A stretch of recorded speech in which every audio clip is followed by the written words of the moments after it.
For example, for years they used a right sizing approach. So where they would have like a large capacity engine, something's rattling here.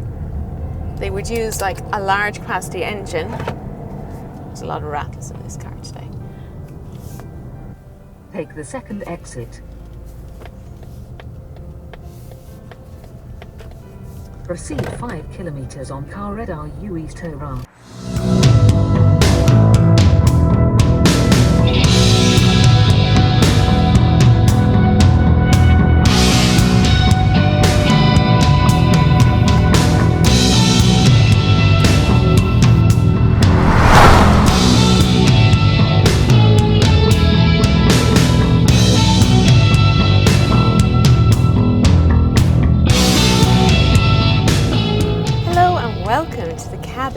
Of the Mazda CX-60 diesel. Yes, diesel. Mazda have done something quite exceptional, really, in the motor industry right now. They've introduced a brand new diesel engine to the CX-60. It joins the PHEV plug-in hybrid that's already on sale in Ireland.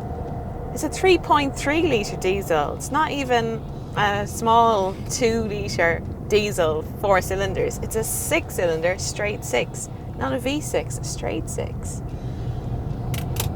And of course, Mazda always does stuff a little bit differently.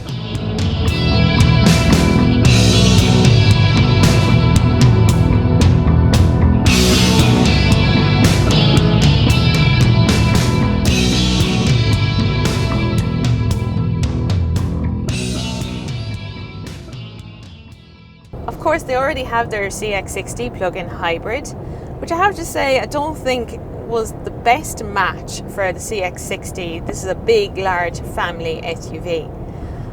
Could diesel be a better match? And that's what I'm here in Barcelona to find out.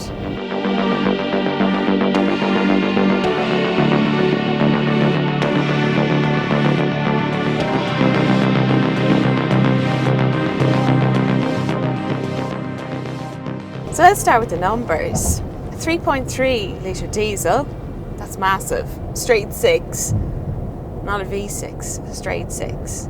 Mazda has a strategy when it comes to this. They've always believed in something called the right-sized approach, right sizing as they call it. And I think that this is a continuation of that theme. So a long time ago, Mazda used to bring out 2 litre petrol, naturally aspirated engines. So they were large capacity engines when everybody else was downsizing. So moving towards, let's say, 1 litre turbo petrol engines with maybe just 3 cylinders. And you get lots of in-gear punch from those engines. But because you'd be revving them so hard, the fuel efficiency often wasn't that great. Whereas with the Mazda large capacity engines, there's less pressure on the engine, so it takes a while for the revs to build, but they really did deliver on efficiency. They were actually right. Now, in terms of driver appeal, they probably weren't quite as fun to drive, so something like a Mazda 3 2 litre petrol versus a Ford Focus 1 litre EcoBoost, but in terms of the efficiency, they always delivered. I was always impressed by that. So here we go again. They could have used a 2 litre diesel, 4-cylinder, but they've gone for a 3.3 litre 6-cylinder. So they really believe in these large displacement engines for better fuel efficiency. So there's 2 versions available. There's the rear-wheel drive with 200 horsepower, and then there's the all-wheel drive version with 254 horsepower. It's the one that I'm driving right now. Lots of power. 0 to 100 kilometers per hour is 7.4 seconds. And this car just feels great on the road. It's all your dreams come true in a diesel SUV. The handling is nice and sharp, it's agile. It is a really nice SUV to drive. I still do think it's quite firm. And that was something I found with the plug-in hybrid version. It's on the firm side for a big family SUV. You don't necessarily feel that when you're cruising along the motorway, but in town when you're going over ramps and things, there's a firm edge to that suspension, which does seem at odds with the, I suppose, the family car side of things. But if you're a keen driver, yeah, you'll like being behind the wheel of this.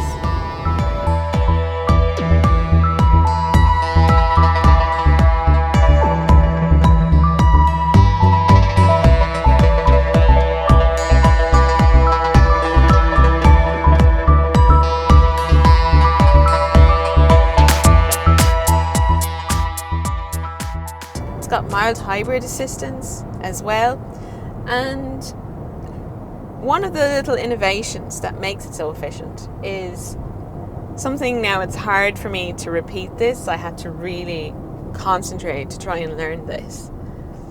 It's called distribution controlled, partially pre-mixed compression ignition. So they've improved the efficiency of the combustion, basically. That's a very simplified version of what I'm sure somebody worked really hard on for a very long time. But long story short, it really improves the efficiency of this car.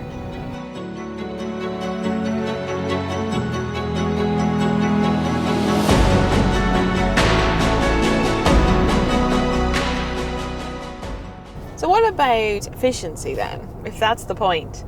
Well, Mazda say that you can get consumption as low as 5 litres per 100 kilometres with that rear-wheel drive version, the 200 horsepower version. And for the higher powered version, the all-wheel drive car, they say between 5.2 and 5.3. And at the moment, I'm averaging 5.3 litres per 100 kilometres. Bang on. And I've seen actually lower than that today, and I've seen a bit higher as well when I was doing some more technical mountain driving. So it's good. Again, they've actually done what they said they were going to do, and I think they're onto something here. And I do think diesel is a good match for it. Of course, that's not the way the industry is going at the moment, but there is something practical still about putting a diesel engine in a big, heavy SUV like this. Battery power in a big, heavy SUV, adding more weight.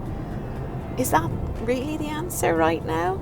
I do think, obviously, electric and hybrid works very well in small, compact cars. I think that's bang on, that's working at the moment.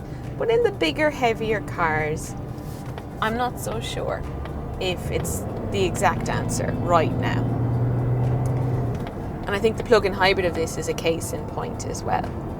In terms of pricing, it's kicking off about €64,000, so that's about €10,000 more than the plug-in hybrid. But that efficiency is really excellent. You won't get that in the plug-in hybrid with a dead battery all the time. Plug-in hybrids, you really do have to make use of the electric driving range to get the best out of those. You've added weight as well, so I do think this is the smart choice. I really do. I know it's not politically correct at the moment to say that a 3.3 litre diesel is a good car to buy, but in practical terms, I do think it works here. So that's all for the cabin of the CX-60 diesel from Barcelona in Spain. You can read more about my test driving experience of the new CX-60 diesel over on changinglanes.ie, and there's a link in the description below the video. So thanks for watching, and see you soon.